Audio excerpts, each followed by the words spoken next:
नेहा महविश का रवैया देख के काफी ज्यादा हैरान और परेशान हो चुकी है और कहती है कि मैं तो सोच भी नहीं सकती थी कि महविश इतनी घटिया हरकतों पे उतर आएगी। उसने मुझे इस कदर बुरा भला कहा और इतनी तस्लील की कि मैं खुद इन बातों को समझ नहीं पाई। आखिर ये लड़की चाहती क्या है और क्या करना चाह रही है? मुझे तो किसी बात की कोई समझ नहीं आ रही है। बहरहाल जी, आप देखेंगे कि बहुत ज्यादा परेशान है महविश को लेके मदीहा, और कहती है कि इस लड़की को यहाँ से जाना ही होगा क्योंकि ये लड़की कुछ भी कर सकती है और किसी को भी नुकसान पहुंचा सकती है। तो इसलिए मैं नहीं चाहती कि अपने घर में कोई भी खून खराबा हो या कुछ हो, क्योंकि इस पे यकीन नहीं किया जा सकती। क्योंकि ये लड़की जो अपनी बहन के साथ इतनी घटिया हरकतें कर सकती है, तो आखिर हम लोग किस खेत की मूली हैं? हमारे साथ तो ये कुछ भी कर जाएगी। तो इसलिए बेहतर यही है कि इस लड़की से अब हम जितनी जल्दी हो सके जान छुड़वा दें। यही हमारे लिए बहुत ज्यादा बेहतरी हो जाएगी, क्योंकि मुझे समझ आ चुकी है कि अब क्या करना है और क्या नहीं। वो काफी ज्यादा परेशान हो गई और जैन को कहती है कि जैसे ही मानूर मिलती है बस उससे झटपट निकाह करके घर ले आओ, क्योंकि मुझे नहीं लगता कि हमें किसी भी तरह से अब रुकना चाहिए। और वैसे भी अब मैं किसी की बातों में आके रुकने वाली नहीं हूँ। जो फैसला मैंने करना है वो मैं करके ही रहूंगी, चाहे जो मर्जी हो जाए। मुझे अब किसी का कोई डर, कोई खौफ नहीं है, क्योंकि मैं जानती हूँ कि मैंने गलती की थी और उसकी सजा मुझे मिल चुकी है। क्योंकि महविश ने जिस तरीके से मुझे जलील किया है ना, ये बात मुझे कभी भी नहीं भूलेगी और ये बात मेरे दिल पे बैठ चुकी है। लेकिन मैं अब इन सब चीजों से पीछे नहीं हटूंगी। मैं अब ये साबित करके दिखाऊंगी कि मैंने जो गलती की थी वो बहुत बड़ी थी और इसका खमियाजा मैं आज तक भुगत रही हूँ। जिस पर जैन कहता है कि चले जो भी हुआ सो हुआ, अब आप इस बातों को लेके दिल पे मत लगाइएगा। बस दुआ कीजिए कि मानूर जल्दी से मिल जाए और मैं उससे शादी करके उसको इस घर में ले आऊं, ताकि सारे मामला ठीक हो। और लोगों ने साजिशें कर करके क्या कुछ नहीं कर दिया। लेकिन जी दूसरी तरफ काफी ज्यादा परेशान हो चुका है ये बंदा जफर, और कहता है कि मुझे हर किसी से माफी मांगनी है। मैं काफी परेशान हूं कि मैंने बहुत गलत किया है, जिसकी वजह से मैं सबसे माफी मांगता हूँ। नाजिया ने तो उसको माफ कर दिया और कहती है कि जब तक तुम्हें मानूर माफ नहीं करेगी तुम्हें माफी नहीं मिल सकती है। इसलिए जो कुछ भी है एक बानूर दुआ करो मिल जाए और वो तुम्हें माफ कर दे, वरना बहुत मुश्किल हो जाएगा। इस चीज को शायद तुम नहीं समझ पा रहे हो और बहुत हल्का ले रहे हो, लेकिन ये हल्का लेने वाली बातें नहीं है। मैं तुम्हें समझाने की कोशिश कर रही हूँ। अभी भी वक्त है, मानूर को तलाश कर लो और सब ठीक हो जाएगा। हो सकता है कि वो तुम्हें माफ कर दे, क्योंकि उसका दिल बहुत बड़ा है और वो तुम्हें जरूर माफ करेगी। जिस पर वो नाजिया को कहता है कि तुम्हारे कहने से पहले मैंने ये सब कुछ सोच लिया है कि मैं मानूर से माफी मांगूंगा और उसे कहूंगा कि जो कुछ भी हुआ मुझे माफ कर दे। वो मेरी छोटी बहन है और मैं अब किसी किस्म का कोई भी गलत काम नहीं करूंगा। लेकिन जी आप देखेंगे कि मानूर की जिंदगी बहुत ज्यादा मुश्किल में आ चुकी है। सेठ अकरम समझ रहा है कि वो जबरदस्ती करके मानूर को हासिल कर लेगा, लेकिन ऐसा नहीं होगा। उसने साफ साफ मना कर दिया है और कह दिया है कि चाहे जो मर्जी हो जाए मैं सेठ अकरम के साथ शादी नहीं कर सकती। और मेरी तरफ से तो उसको साफ साफ जवाब है, चाहे जो भी हो अब कुछ भी नहीं हो सकता।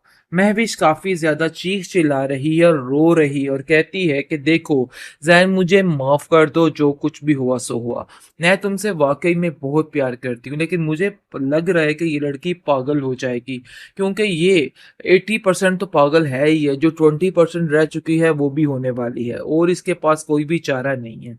उसकी बातें बुरे तरीके से ये चीज बता रही हैं कि उसका एंड बस पागलपन मेंटल हॉस्पिटल में ही होना है। फाइनली सेठ अकरम पूरी पूरी तैयारी कर चुका है कि वो मानूर के साथ इसी वक्त निकाह करेगा, क्योंकि उसके मामा और मुमाने की सारी हकीकत उस पर खुल चुकी है कि उनका दिल अब फिर दोबारा से मानूर के लिए पिघल चुका है।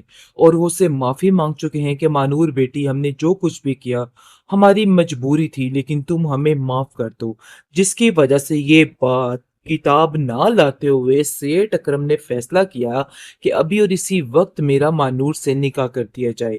इसके अलावा मेरे पास और कोई भी चारा नहीं है और मैं यही चाहता हूँ। लेकिन जी आप देखेंगे कि ऐन मौके पर इस किस्म के हालात बन जाते हैं कि न जाने क्या हुआ कि सीधा जैन को ही पुलिस पकड़ के ले जाती है, क्योंकि सेठ अकरम कुछ इस तरह की चाल चलता है कि काम खराब हो जाता है। बहरहाल जी, आप देखेंगे कि इस किस्त में आप बहुत ज़्यादा परेशान हो चुकी है मदीहा, क्योंकि मदीहा समझ चुकी है कि कभी भी रिश्ते ऐसे नहीं निभते। ज़बरदस्ती के रिश्ते हमेशा बहुत ज़्यादा कमज़ोर होते हैं और उसने बहुत बड़ी गलती कर दी अपने बेटे ज़ैन की शादी इस महविश के साथ करके और अपनी सारी ज़िंदगी को तबाह बर्बाद करके रख लिया। क्योंकि उसका बेटा किसी चीज़ से भी खुश नहीं है और उसका दिल काफ़ी ज़्यादा परेशान है, जिसकी वजह से वो भी काफ़ी ज़्यादा उदास हो चुकी है और साफ-साफ कह देती है कि देखो दिलावर, कभी भी रिश्तों को मज़बूती से थामना हो या बनाना हो तो उन पर ज़बरदस्ती मुसल्लत मत करो। माँ-बाप को अपनी मर्ज़ी नहीं बल्कि बच्चों की मर्ज़ी के मुताबिक ही रिश्ते करने चाहिए।